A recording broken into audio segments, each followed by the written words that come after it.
Kia ora tātou katoa.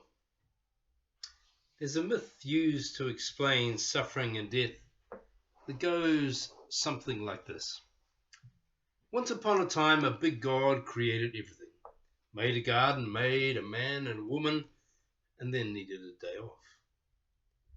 In the weeks following, God seemed to wander around this garden with the humans, and all allegedly was bliss. However, God decided there needed to be some rules, namely one tree whose fruit was out of bounds. But humans, being human, decided to try the fruit, an apple. There was a talking snake involved too, and somehow, though God had set this all up, the woman was to blame. Well, as you might have guessed, this little act of disobedience, or was it courage, really upset the big God. And the man and the woman got kicked out of the garden, plus a whole lot more. Pain and death came into existence, and we've, allegedly, been suffering ever since, all because of our ancestors' appetite for an apple. Now, as fanciful as this myth seems, there developed in the mid to late 1st century Jesus movement the notion that Jesus' death and resurrection was all about righting this particular apple cart. The logic is a little hard to follow, but the general idea is that Jesus' alleged willing obedience, when it came to the suffering and dying business, rectified the alleged disobedience of his many times great granny and grandpa.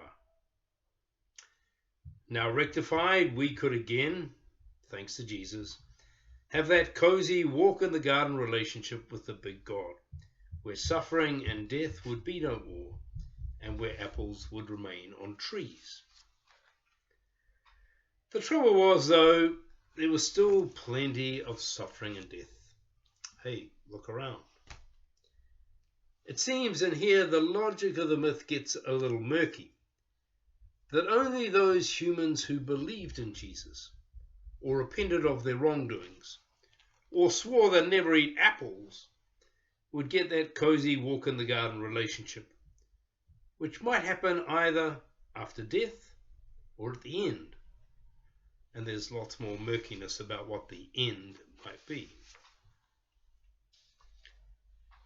So whereas all the humans got kicked out of the garden back in the day, the new arrangement, brokered by Jesus, now distinguished between the good and the bad, the believers and the unbelievers, the apple eaters and the obedient. Conclusion. God likes you if you're good, read obedient, and believe the right things. This is a sort of Santa Claus's coming to town theology. Only the nice get presents, not the naughty. We can joke about this myth, garden, snake, apples and all. And taken as science, it's pretty laughable. And taken as Jesus' theology, pretty inaccurate. But the idea that God will only like or love you if you're good, or if you believe the right things, is like a sneaky toxin that is dripped into our water supply, slowly corrupting and trying to destroy the essence of our Christian faith, which is unconditional love. Unconditional love is both the basis of our beliefs and our actions. Unconditional love is the nature, the essence of the Christian God, whether you construe God as a being or an energy or a symbol. Where love is, there is God. Love is non-manipulative, non-coercive, not out for personal gain, always welcoming, always working for the best, and unconditional. And we take our belief about the essence of God and we try to live it and do it. We don't help, assist, work for justice, offer hospitality and compassion because the recipients are good or believe the right things, or in the hope that our actions will persuade them to be good or believe the right things. No, we strive to give unconditionally, without judgment, without demanding or expecting conversion, repentance, or any other form of reward. I say strive to because it can be hard work to engage with and try to assist some people. The first reading in our service today comes from the Sufi Islamic tradition. It's told in a way to elicit our sympathy for Malik, who is struggling to cope with an unruly and arrogant young neighbor. Yes, they had neighbors like that back in the day too. We hope for Malik and the neighborhood's sake that someone, noise control, Sultan's police, even God, might intervene. And we're relieved when the latter, the big God, arrives on the scene in answer to Malik's petitions. Like Malik, we are hoping for our version of justice, a telling off and some consequential punishment. Instead, we get God's version of justice, non-coercive friendship that elicits a voluntary response. The power of the story is that regardless of the young man's response, he still was and will be God's friend. The God character in the story embodies unconditional friendship. As a policy, it could be argued that God's justice is impractical, unfair to the neighbors, and ineffective. Yet in our story, it is transformative. It is this rock of unconditional love towards all, even the most despicable, that we believe in. This then is the basis of our understanding of inclusivity, namely that all belong, all have a place, everyone's mana should be respected, even our enemies.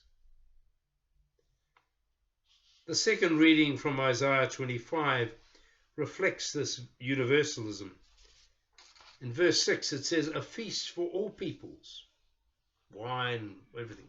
But it's the all peoples, not just Israelites, not just the chosen ones, the favored ones, or the righteous ones, those who do good or believe the right things. All peoples. As a church, building this place, St. Luke's, is a symbol. It's a symbol that everyone in our community, not just our community, our nation, our world, our planet, belongs. Even if they never step in our doors. We exist to proclaim by word, but more often by deed, the unconditional love which is God. We don't exist just for those who believe as we believe, or good as we believe good should be. And we uphold this vision by practicing hospitality and compassion.